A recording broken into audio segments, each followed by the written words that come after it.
पाठ 12 औरों के लिए जियो। पाठ प्रवेश। किसी की सेवा सहायता करके जो आनंद प्राप्त होता है वह किसी प्रकार के धन अथवा प्रशंसा से प्राप्त नहीं हो सकता।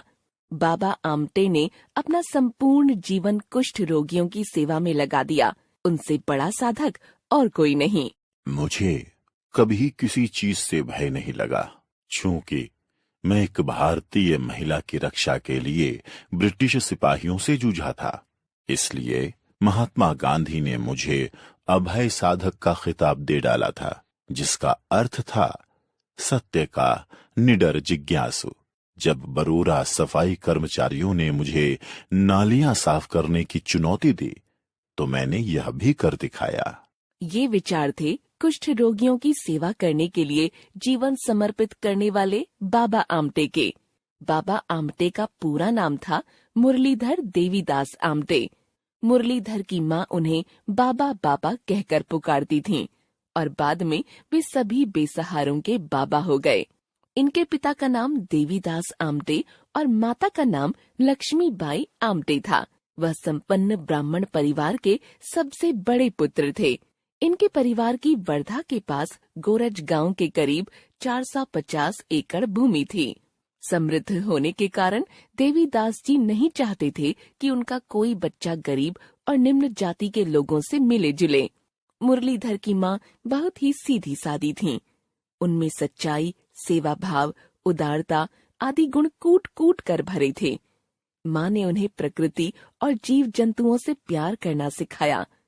माँ मुरली को सिखाती, हार न मानना ही जिंदगी का दूसरा नाम है। बार बार कोशिश करने से आदमी सफलता अवश्य प्राप्त करता है। बचपन से ही मुरलीधर में गरीबों और रोगियों की सेवा करने का उत्साह था।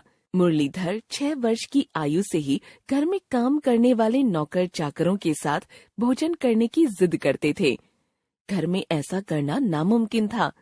उनके इस काम को सामाजिक दायरों का गंभीर उल्लंघन समझा जाता था। जब वे बड़े हुए तो उन्होंने परिवार के कुएं को सभी छोटे बड़ों के लिए खोल दिया। इससे पूर्व उन्हें इस कुएं से पानी लेने पर पाबंदी थी।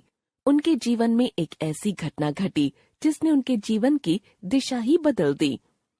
एक बार सफाई कर्मचारियों ने वेतन वृद्धि की मांग करते हुए हड़ताल कर दी। बाबा आमटे ने उनकी चुनौती स्वीकार की और शहर के शौचालयों को साफ करने में लग गए। अगले 9 महीने तक उन्होंने यह काम किया। इन्हीं दिनों बारिश की एक रात में उन्हें सड़क के किनारे एक आदमी कुष्ठ रोग की अंतिम अवस्था में दिखा। वह सड़े मांस का लोथड़ा भर था। नाक की जगह सिर्फ 2 गड्ढे थे। हाथ पैरों की अंगुलियां सड़ गई थीं। वे वहां से भाग खड़े हुए, लेकिन फिर वापस जाकर उसे खाना दिया। 3 दिन बाद उस रोगी की मृत्यु हो गई। उसी क्षण से उन्होंने अपने भय पर काबू पाने की कोशिश शुरू कर दी। यही वह घटना थी जिसके कारण उन्होंने कुष्ठ रोग के क्षेत्र में काम करने का निश्चय किया। उन दिनों कुष्ठ रोगियों का समाज में कोई स्थान नहीं था। रोग होते ही परिवार वाले उन्हें छूत का रोगी समझ घर से बाहर कर देते थे। मुरलीधर ने उन्हें आश्रम ही नहीं दिया, उन्हें कमाकर खाने का आत्मसम्मान भी दिलाया। आज आनंद वन में रोगियों के आवास, पशुघर, अस्पताल, विद्यालय, विक्रय केंद्र सब हैं। बाबा की लगन और परिश्रम का साकार रूप इन विशाल भवनों में दिखाई देता है और ये बने भी हैं वहीं के निवासियों की मेहनत की कमाई से। बाबा आत्मसम्मान से कमाए धन से ही आगे बढ़ने में विश्वास रखते थे।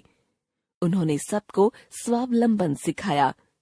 अब अनेक स्थानों पर आनंद वन जैसे आश्रम खुलने लगे हैं। भारत सरकार ने उन्हें पद्मश्री की उपाधि से विभूषित किया। उन्हें 1978 में जमनालाल बजाज पुरस्कार तथा 1985 का मैग्सेसे पुरस्कार भी प्रदान किया गया। इन पुरस्कारों से प्राप्त पूरी धनराशि इन्हीं आश्रमों पर खर्च की जाती थी। बाबा आमटे के दोनों पुत्र तथा पुत्र वधुएं भी डॉक्टर हैं और आनंद वन के स्वास्थ्य केंद्र के अध्यक्ष हैं। उनके पुत्र प्रकाश को भी 2008 में मैग्सेसे पुरस्कार मिला है। आज बाबा आमटे हमारे बीच नहीं है, पर उनकी उत्तम सोच औरों के लिए जियो आज भी वहाँ आनंद वन में जीवित है।